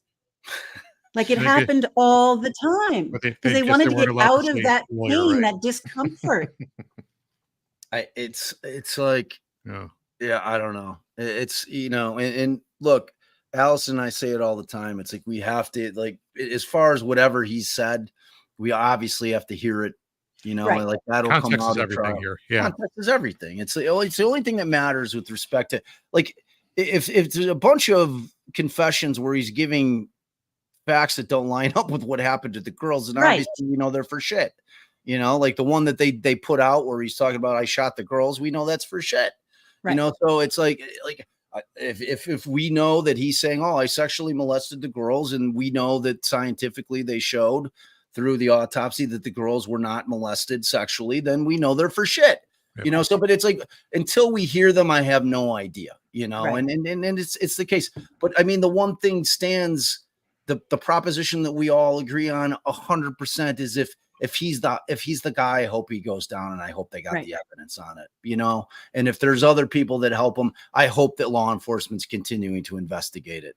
Yes. And and whoever else is out there, are they currently a danger to the community? I mean, if they were involved in killing Abby and Libby, these two little girls, if they were directly involved, and McClellan and Tobin, the Franks memo, seems to think there was someone else involved, they have to be a danger to the community, right? Right, theoretically, right? I Yeah. mean, they brutally murdered two little girls. Yeah. And it's like I was talking about, like the DMs, which I would never come out. Like I've had so many people throwing me what they consider to be credible evidence that I would never, like, even though I don't have CNN or at Headline News monitoring to me, my ethics won't allow for it. I would never go forward. My whole mantra is just facts. I'm going to stick to only what I know, but I'm like, my God, it's like there are so many people out there that, like just it's the constant flow of the corruption of Carroll County that I hear about just on a nonstop basis. And, when I hear about the Flora 4 case that a lot of people think is related to it in certain ways. And, it's just like, I just hope that law enforcement's doing everything that they need to be doing. And I hope that this guy's not a patsy. I really do. I hope that they have the evidence because the girls deserve it. They do. They really do. Everybody wants closure on this case. And, my whole thing with leading up to it is the way the judge was handling the docket was setting this thing up for an automatic redo. Period. It was structural error for her to remove his counsel at that point without due process under the law. And people just didn't want to hear what I was saying, but it was factual as shit. I'm having like debates with Brett and Alice of the prosecutors podcast. And I'm like, you're wrong. It's like, I know what you're saying, but you're wrong. It's structural error. Oh, well, they knew it was, that's not notice, counsel. Right. Like due process under the law. It's not proper notice. If she's going to sua sponte remove them, she has to give them notice to allow them to prepare for that sham of a hearing that we ended up spending a half a day at Barb, where we watched, that whole thing that went down when Dan so graciously gave me his jacket. It's too early for me to get up. No, Dan and I were out eating, and he's like, you know what? He's like, I think I'm going to pass. I'm like, thank God. Like I was driving. I went to It saved me. I'm wandering around the streets of and just a side note for a little behind the scenes for people, like, over the years, I have an entire Indiana wardrobe. I have boots and jackets and heated vests and scarves that I don't wear anywhere else, that are reserved for standing in line in Delphi, walking the crime scene, walking the bridge. It gets cold there. It does. No doubt. All right. So let's, so we got Dr. Von Decay with a $10 hollow. Appreciate you. To the panel, what is your theory of what happened to Abby and Libby? You don't have to say who. Well, I think it was a crime of opportunity. I think that it was somebody who was motivated to perhaps behave this way and had what he needed, and probably had been hunting and came upon two young girls that were in a part of the trail system that he thought, this could work. and he why a did what he pair? was. Doesn't a pair seem like a lot? I think the crime was always planned, but the victims weren't. I don't think a pair was ever the intention. I think it was more the opportunity. If you're out there, you see where Abby and Libby were taken, that point on the bridge where they were taken, that's very well covered by trees. It's very difficult to see if you're not on the rail. Even in winter, the tree Yes. cover is such that even without the leaves on the trees, that part of the bridge is obscured, really. Yeah. So I think, I think the evidence does show that a gun was involved to at least take control of them, to walk them to where, and I do think where they were found is where they were killed, or very, very close to it. I can't, the bullet that was found, again, we know there's chain of custody evidence there, whether it belongs to Richard Allen's gun or not. You can speculate as to why there was a round there. I personally think if it was involved, it was because, perhaps shooting them was the original intent, but perhaps the gun jammed. But it's weird to explain a unspent round. It was either misfired or it was planted, or dropped or planted. Right. Those are really the only three options that I can think of. Right. Or the concept that the killer was racking the gun in order. That's what I think happened. Yeah. If the gun was involved in this crime, perhaps there was a struggle and it was muddy out that day. It had rained earlier, I believe. And so that's, but I do think that it's a fairly straightforward crime. Whoever the people who were planning this, probably had a spot picked out or that was at or close to where it happened. And they've probably been thinking about this for a while. And you said why a pair. I've thought a lot about that, and I think that the three of us kind of agree. I'm going to speak for you guys. But because we all kind of feel like this is a guy that had planned this out, maybe to some degree in his head ahead of time. By the time Abby and Libby came along, he had sort of crossed the Rubicon of like, I'm going to do this. And it was 2, which is maybe not what he planned on, but because he had kind of crossed that Rubicon, it was like, there's kind of no looking back now. And I'm going to do this. 1, 2, doesn't matter. So, right. One thing I will say that I don't believe happened. Oh, she froze again. Blood and walked along. Did I just freeze again? Yes. Yeah. No, you're good. You're good. You're good. Start at the beginning. Very dramatic freezes you're having. The one thing I don't believe happened is that whoever did this walked muddy and bloody along 300 North to get back to a parking lot at 4:00 in the afternoon when it was still light out. That road is not a main thoroughfare, but it is a fairly well-traveled road, and that just doesn't pass the smell test for me. There's been a lot of speculation as to whether or not they were catfished to go out there. I don't think they necessarily would have needed to be catfished. I correct me if I'm wrong, Barb. I'm not clear on this detail, but I believe they posted that where they would be that morning. Right? They say I don't know that that's ever been proven. Okay. It's possible that they shared that with people. There was certainly some talk with some other kids that maybe we would all head out to the bridge area. Right. But So, I don't know that if they posted it on social, and I don't know that they did. The wrong people could be like, the perpetrator could have been just following them on social, say, hey, they're going to be out there. Again, crime of opportunity. But again, I don't believe that they were necessarily targeted victims. The Abby and Libby specifically, I do believe is more opportunity based. And it's entirely possible that whoever the killer is, whether that's Richard Allen or not, might have been looking for an adult woman and might not have known that they were as young as they were. Yeah.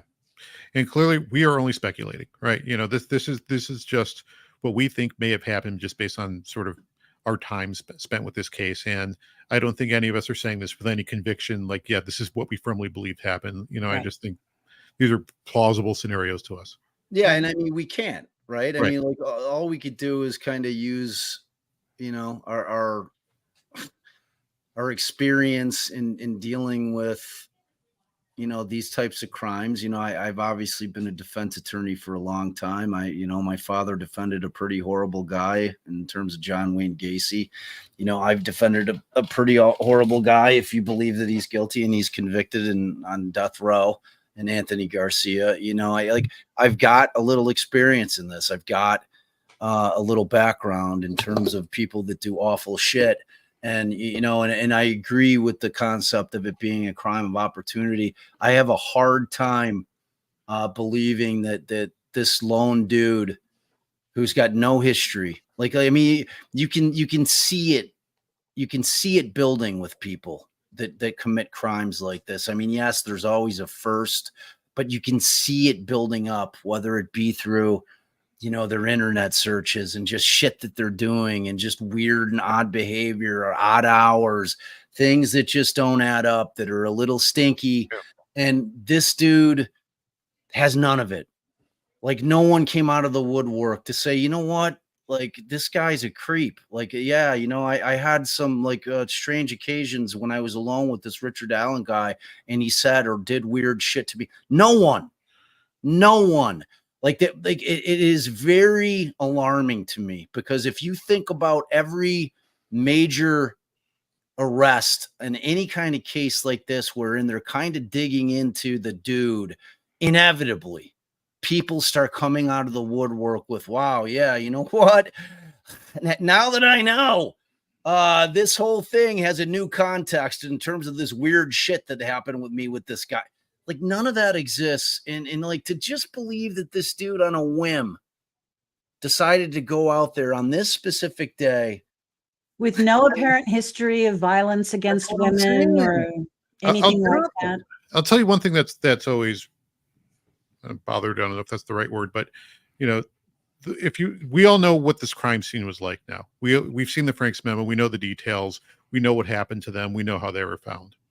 The FBI, probably the BAU, would tell you that the posing, the way they were killed, that's a classic sign of a serial sexual offender, even if it wasn't a serial, part of a series, that kind of offender, right? Why were there no other murders 5 years, in those 5 years? I know BTK went along, and serial killers like that went a long time between killings, but it surprises me that wasn't a repeat.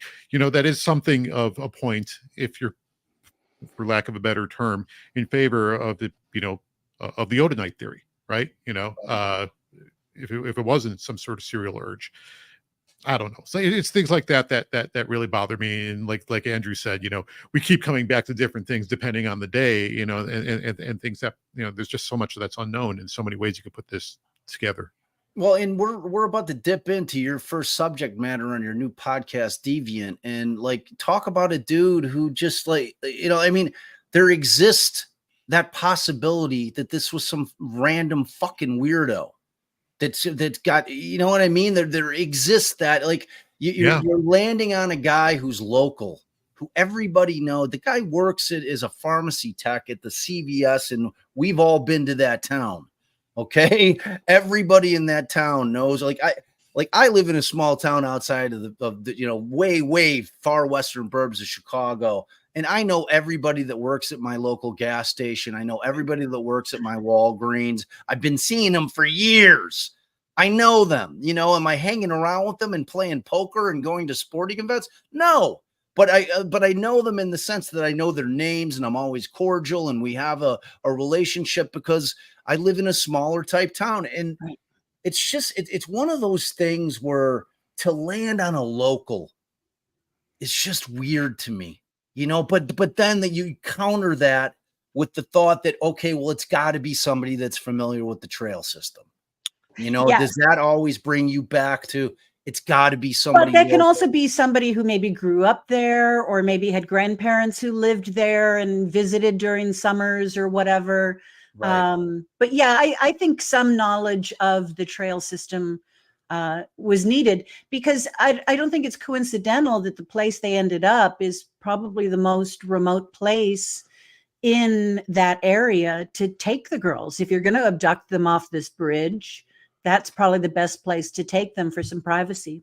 That's right. Yeah, that's why I think it was planned. And when we think about someone like Israel Keys, this happened after Israel Keys was long dead, Active, right? long dead. But when you think about someone like Israel Keys, who buried kill kits, years in advance of his crimes, he scouted the locations, he knew where those kill kits were, he knew the land. He had a fantasy that he wanted to enact when he went out to dig up that kill kit. Right. If someone like Israel Keys can't exist, who else exists? Right. And that's when could the Delphi killer be local? Yeah, very much so. But someone like Israel Keys also shows you that doesn't necessarily have to be the case. And his MO was so meticulous and so perfect that, he was almost uncatchable. And the only reason he got caught is because he lost control. Right. And in fact, I Yeah. don't mean to butt in, No. but the kill kit Dan's talking about, he buried that in the woods a few yards off of a trail in rural Vermont. Yep. He lived in Anchorage, Alaska. he was an expert woodsman. So Yep. like it's kind of a perfect example of like, no, it's entirely possible that he was not local. Hence And that- why I brought it up. Well, and I just wanted to say quickly that, this was something Drew first brought up when we were working on Down the Hill, that as we were talking, like, is this a serial offender who did this? Is it somebody local? Like, who is the person who did this?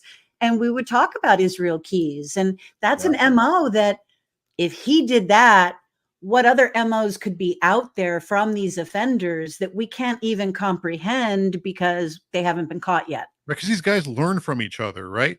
Israel Keys talks about how he learned from Ted Bundy and H.H. Holmes and all these past serial killers. And, we talked to, she was actually on Down the Hill, a former FBI profiler, Mary Ellen O'Toole. And she told us how serial sexual offenders, study past serial sexual offenders to learn how they operated, how not to get caught. Rex right? Heuermann with his notebooks. They watch game tape. I mean, that's what that's what it is. 100%. It's like, absolutely. You'd be a fool not to, with everything that you have accessible to you now in terms of resources. If you're a killer, you'd be a fool not to. I mean, look, they like Gacy had the easiest plan of all time. I mean, he had a crawl space wherein, until he ran out of room, he had the perfect scenario. Kids would enter that house and never come out, and no one was none the wiser. And he would then go ahead and throw parties with 300-400 people walking around on top of his graveyard. And it wasn't until he ran out of room and had the same thing happen to him that Keys did, where he just was spinning out of control, to where he went against his entire MO. And he pulls a kid out of, work at 9:30 when his mom's there to pick him up. And she's like, who the fuck was that guy? Who's the contractor who my son just walked out of the store saying that he needed to talk to about his summer job, and I never saw him again? Well, he's clearly the guy who, you know what I mean? Like, that exists. And like these dudes, like, to me, I have to think that there are, and this isn't to cast aspersion on over the road truckers, but if I'm a serial killer, that is the occupation that I am going to have. I am going to be traveling all over the country, a moving target at all times, completely random victims. And like, you're never going to be able to sense it. I mean, well, and that's why a lot of them target too, like sex workers and people who are living on the streets, High-risk because victim pools, yeah. Yeah, they're not going to be noticed as quickly that they're missing. Exactly. Because when we finished the Gacy series, and my producer and I said, look, man, I said, if Gacy were active now, how many do you think that he'd be able to get away with, like, reasonably, like, actually? And we both agreed on that same thing. Well, he's got to stick to the plan. It's got to be sex workers, where in theory, there's not people out there saying, oh, well, Right. like my loved one's missing, and somebody pressing the issue. I mean, kids are off the table. Kids, like, you're not getting away, like, with Amber Alerts and just everybody being put on like blast immediately, and all of us getting noticed when a kid goes missing anywhere in this country. It's you're going to be hard pressed to be a serial killer of young children. So it's like, maybe, unless that's your victimology, unless that's who you want to target, right? Then these guys find a way, right? And hopefully with children, because all those reasons you just said, they don't get to be active very often. But you know, That's They well, they like who they like. Yeah.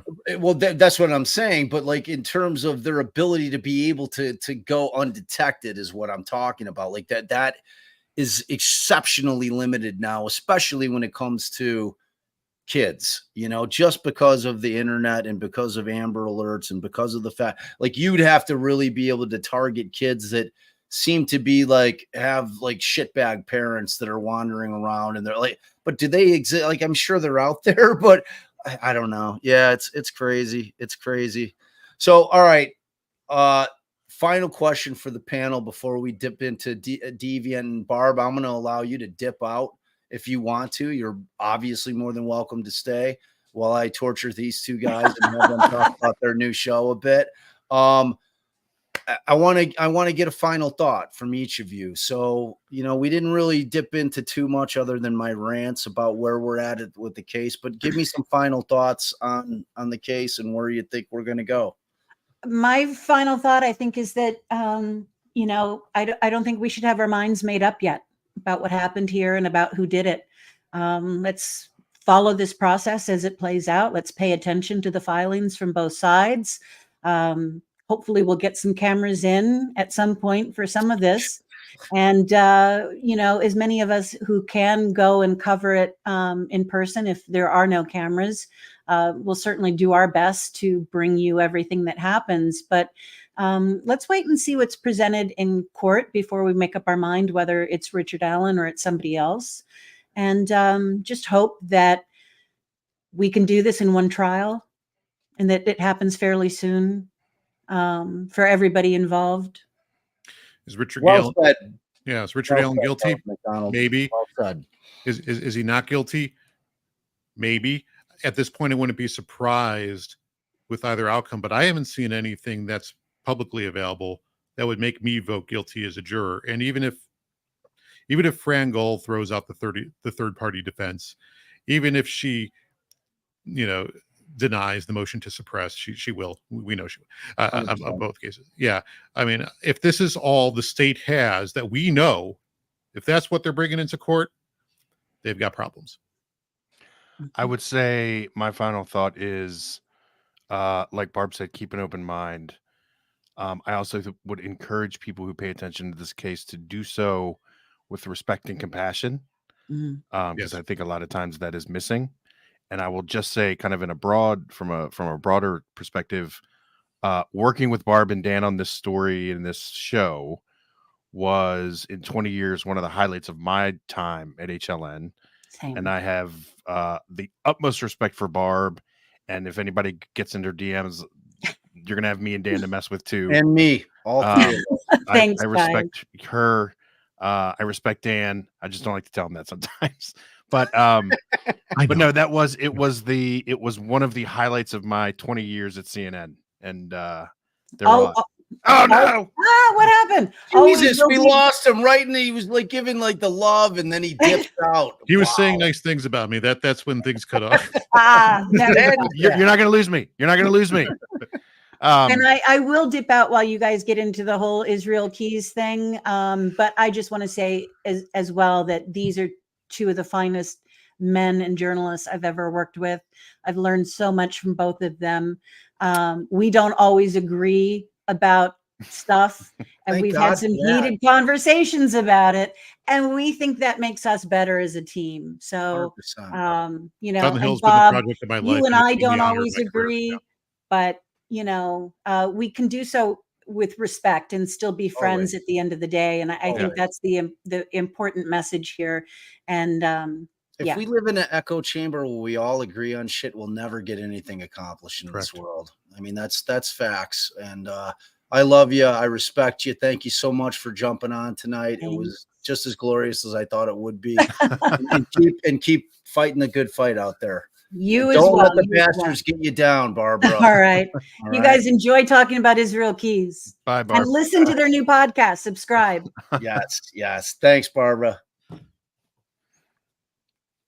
All right, boys. So we're going to shift. We're going to shift out of a little Delphi action into a new little project you boys are working on called Deviant. I have taken the liberty So while I'm going to pull this up, I'm going to share the screen with the three of us. I'm going to pull it up on Apple Pods. Okay. So we can see what I love the artwork. It's dope. Super dope artwork. Why don't you guys talk about how you developed it? Who came up with the concept? And Sure. start telling us a little bit about the show. So Dan and I had been talking about doing some stuff together for a while, and we were kicking around a number of different ideas. And for a couple of years now, I've been kind of reading and researching keys on the side, like towards the end of my time at HLN and stuff, and really was like, this is a story that, obviously it's been covered some, but I was like, there's an immense amount of value here in being able to listen to a guy for 25 hours talk about the horrific things he's done. And I think what we determined is that this is a story that really kind of fits into this mold of Deviant, right? Which is where we're exploring kind of what people do, the bad things people do, the psychology behind it, the behavior, kind of the MO, all of that stuff. And it just kind of made sense. Israel Keys was kind of the obvious choice to be kind of the leadoff hitter of sorts. So, and as we were thinking about how we're gonna, make this show, like for some of the really highly produced true crime podcasts out there, like your S Towns or your Serials, they'll take 8 to 10 episodes to beautifully tell a story, and then they'll go away for a year and come back and tell another one. Our philosophy with the story is we don't want to feel the pressure to tell something over any given amount of episodes, like a season-based thing. It's a little behind the scenes. We think that a story should only be as long as it is good, right? So what this show, Deviant, it's going to be sort of an anthology series, right? Our first one is Israel Keys, and we're going to be talking about Israel Keys for about 7 episodes. And then when we're done with that, we're going to come right back with a new story of a new deviant and a new crime. And we're going to tell that story for as long as it's good. Maybe it's 5, maybe it's 2, maybe it's 3, maybe it's 1, right? And that's sort of the concept. Just keep it rolling. Like, just don't leave for a long time. Like, always be there to tell everyone who listens to the show, new stories, and tell them well in that sort of super high quality way. That's our mission. We may give ourselves heart attacks trying to maintain that over time. There's 3 of us working on it, but that's the goal. I think so just so you know, Drew, Dan shared with me the first app. I got the sneak preview. It's great. Just super well produced. I'm super picky on pods. Like, both of you bastards need to listen to my first season of Gacy. I guarantee you, the 3 of us will want to do something. Once you can see what I could do, writing and storytelling, but my shit's super deep. Like Gacy's 36 episodes, but I loved it because you guys incorporated exactly what I do. It's like you're narrating beautifully written prose in a storytelling fashion, and you're incorporating, just really compelling interviews with the people that mattered in the cases, so that's really all that. Well, and like that's what we've done, right? Like that was our mandate at HLN. That was my mandate at CNN, which was just produce quality stuff, man. Yep. And there's a lot of stuff that frankly isn't quality that we wanted to be sure and make sure that whatever we made in a post CNN HLN universe had to rise to the same standard that it would have met inside the walls of where we spent 20 years. You got high standards, man. I'm not going to waver on that, and Dan's not going to waver on that, and Clark's not going to waver on that. And the 3 of us have been very aligned from the jump that is the standard that we will use. And so I appreciate the kind words. As Dan knows, for you to say it was well-written prose, like that's the only compliment I could ever receive. You know what, keep him going for a week. Yeah. As a fellow writer, and I'm now 57 episodes into my 2nd season, Garcia, and like Gacy, I wrote 600 plus pages. I could literally turn my scripted series from that first thing into a novel. Like, I could turn it over to an editor, say, clean my shit up. And the same thing, like with Garcia, I'm 57 episodes in, and a vast majority of it is they're 45 to an hour long episodes. You guys know how long that takes to write scripted. You know how many pages of type that is. So it's like, I get it, man. And I can appreciate well-written shit. So I think what we do, let's play a little bit of this trailer and let's see what we're dealing with here. Sure. Can you guys hear it? All right, perfect. Can you hear it? I'll give you 2 bodies. They're in big black trash bags.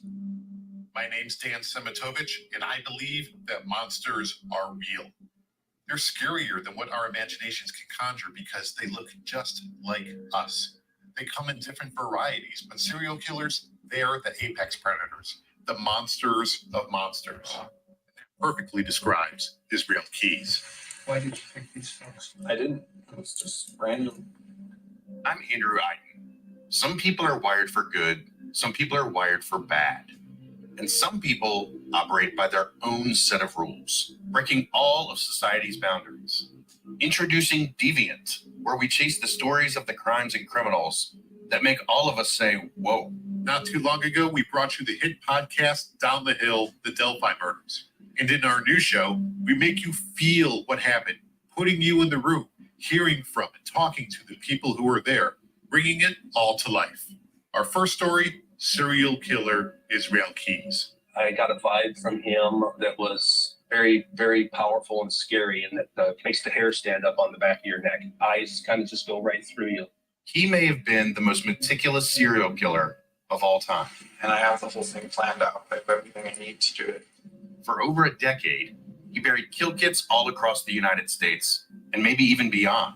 I had a bunch of stuff in it. I had like a propane burner and a pan for boiling water, 50-foot coil of nylon rope, duct tape, latex gloves.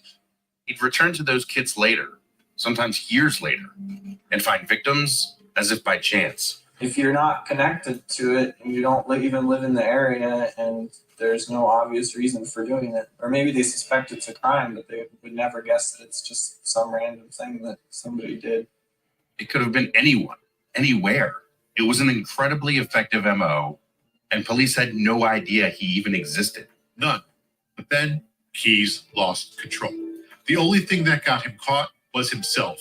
And once he's in custody, he starts talking, playing games with life, with death, with the truth. There's other things I can give you that's going to be part of the negotiation. In the first 7 episodes of Deviant, we're asking the question, just how far did Israel Keys go? How many people did he actually victimize? So join us as we chase the answer and fill in the blank. The first episode of Deviant premieres June 25th. Follow now wherever you get your podcasts and Today. never miss an episode. That's today. All right. So if that doesn't make you want to listen to that pod, like you're broken. So like fix yourself. I mean, that sounds like I've listened to the first episode. It's phenomenal. Like you can hear the production value immediately. You guys both have great pod voices. So, I mean, which is a thing, it's important. Yeah. I've got a good pod voice. It's like you want people to be able to fall asleep to your voice under their pillow. Yeah. That is a prerequisite. And the two of you have that vocal ability to make people slumber, which is a massive compliment. So I'm super, super excited. So how long do you think Keys is going to go? Like, are you 7 end episodes. I think so. Well, That's we're it? currently planned for 7 episodes, right? Yeah. I mean, we're not going as deep as true crime bullshit. I mean, how can you, right? Right. I mean, he's a rabbit hole though, man. Yeah. I know you're saying 7, but like you could fall into that weird Keys rabbit hole because he's that dude. Very easy. He is. And you know what's surprising is that, in 2013 when he died, I did some work at HLN about him. And obviously I know that, Josh has his show about him, but outside of some things like that in 48 hours, like there's a lot of people that don't know about I was him. surprised to find out how many people aren't familiar with, like, Andrew, like Yeah. I'm going to tell you. So when I started the Gacy podcast and my father Yeah. represented a serial killer, I never heard of the dude.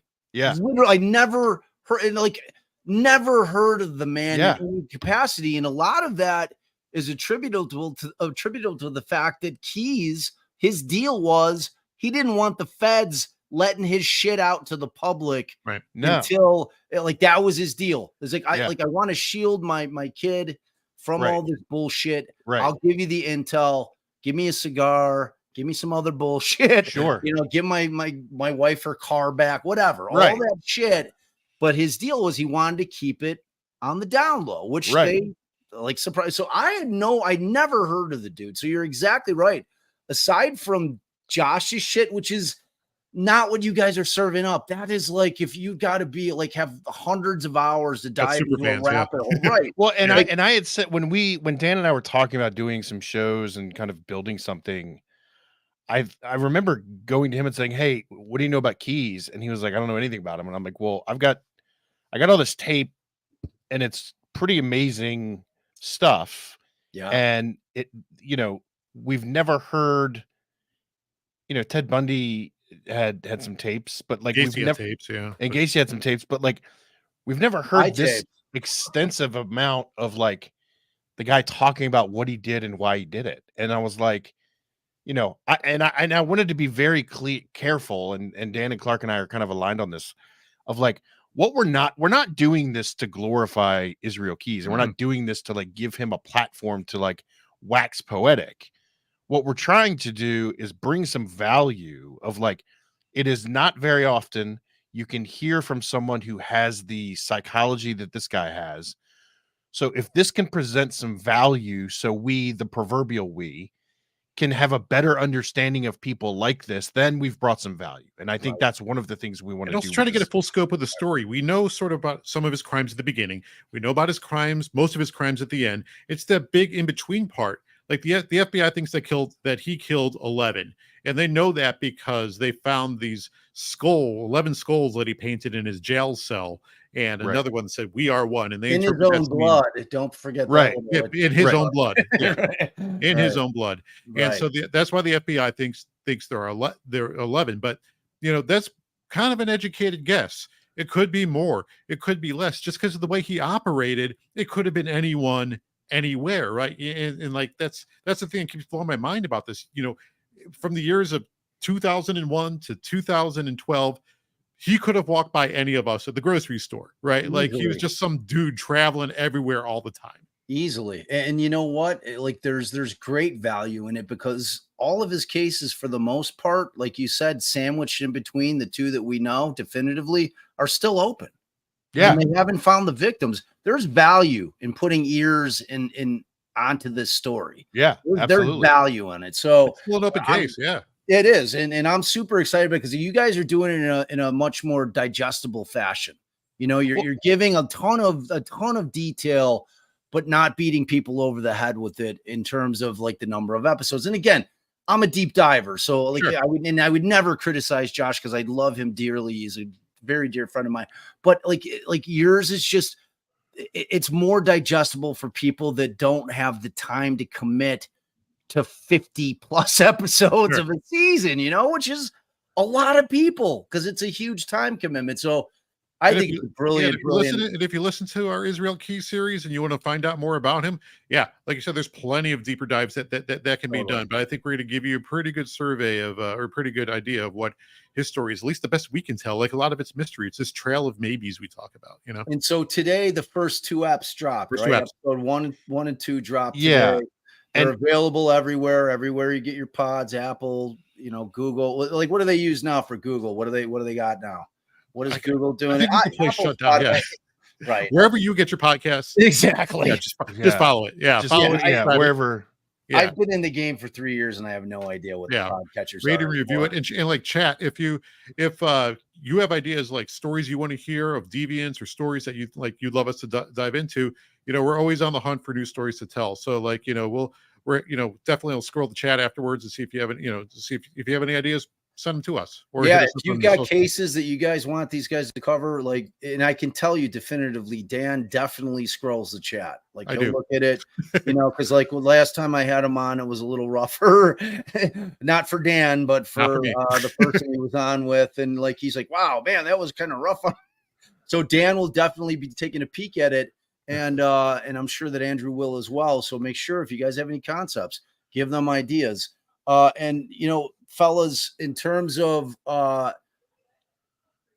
the next idea? Do you have a concept of where you're going next? Yes. We have a spreadsheet that's about 70 items long, and it's constantly being moved around, and so we have a story hopper. I Yeah. like it. And you know, maybe I'm speaking out of school on this one, but I think what we're leaning on doing, this isn't in the bag yet, but I think what we're leaning on doing is the case of Anthony Sewell in Cleveland, Ohio. Oh man. If you're not familiar with that, I am. Sowell, who baby. Whew. And I should also say that, you know, we're not necessarily going to do every story is going to be like, here is a serial killer who did X, Y, and Z, right? Like, Right. we're also going to look at stories where the deviant party is yet to be identified, right? So like, we're going to kind of try a couple different things on, see what works. But I think the mandate we've made to ourselves is like good stories, quality stories, for as Dan said, as long as they are good. It's like in high school when you said, how many pages does the term paper have to be, and the teacher would just say, as long as it needs to be. Yeah. Exactly. Yeah, and like we're not under any corporate pressure to make any story and a number of episodes, which is why we're able, you know, that's the luxury, I suppose, of just never stopping. Right? Exactly. Yeah. And like I could have, so like I had Gacy tapes that my father gave me that I held on for 30 years that no one on the planet had ever heard, and no one had ever heard anything like them. It was a defense attorney preparing one of the most horrific serial killers of all time for his trial. The shit that Berlinger used were not my tapes. That was Karen Conti. That was post conviction death. No one had heard my shit, and I could have probably gone to Wondery and said, "Hey, you know," or iHeart, and said, "I'm gonna sell it," made a little dough. But what was most important to me was being able to absolutely control my creative content, and no one telling me how long I was, because it's exactly what Andrew said.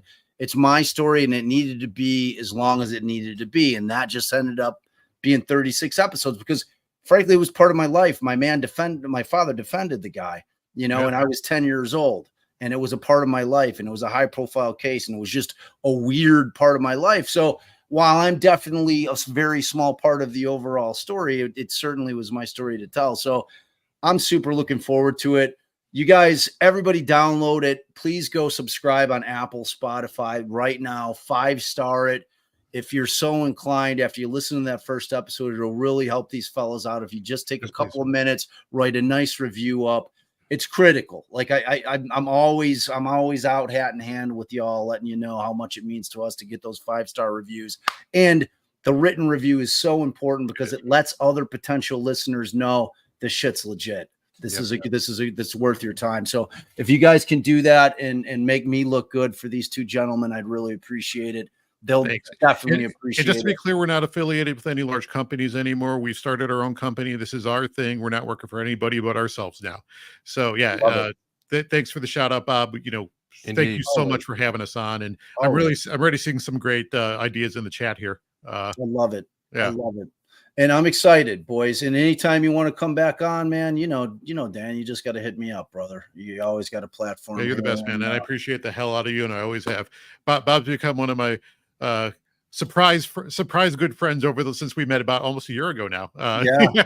Like when we were talking about it, it's like it's rare to meet. Yeah, it's rare to meet new friends when you're older in life, you know. So it's always a cool thing, and we happen to live in the same town. So we still have to catch a Bears game. You're going to take that's a Bears definitely game? happening this season. I'm going to take you to a Cubs game. Yeah, definitely. All right, boys, give one more promo. Like, throw it out there. Where can we catch the pod? Just give us the follow, all the stuff. Rate and review Deviant wherever you get your podcasts. If you are the type, I'm going into my pitch here. Like if you're the type who follows social, we're on Instagram and TikTok at deviant.podcast, YouTube as well. We're doing videos too to support on TikTok. We're even telling like little short 2-minute stories about deviants. We're calling it Deviant Daily, although it's not daily yet. That will, they're not enough of a deviant to get a full episode or two out of us, but it's, a quick little story. So anyway, follow us on social. And again, thanks everyone for listening, and thanks for being with us. And, thanks for having us, Bob. And hopefully, we'll grow this thing together, and, we'll be back and hopefully celebrate success. Love it. I love Indeed, everything Dan said, I agree. Like everything that guy said is true. Yeah. Perfect. That's perfect. All right, gentlemen. Thank you so much for giving us the inside scoop on the days back at HLN and Indeed, down brother. there. And I know you're killing it on this pod, and I wish you guys all the luck. And we'll be hanging. So that I know for certain. So Awesome. keep giving them hell out there, boys. Keep putting out great episodes, and I'll see you on the flip side. All right. Thanks, Bob. Thank you, Bob. All All right. Bye-bye. Hello to Ellie. boys. Oh, What? I forgot to give the best pitch yet. All right, Yeah. give it. Episode 3 next week. Special guest stars Bob and Ellie Mata doing some voice acting in our show. Oh, You're how gonna do be I bury doing- that lead? Oh my goodness. Yeah. Oh my God. Okay, Yeah. now you can turn us off. All right. Love you guys. See ya Bye. later.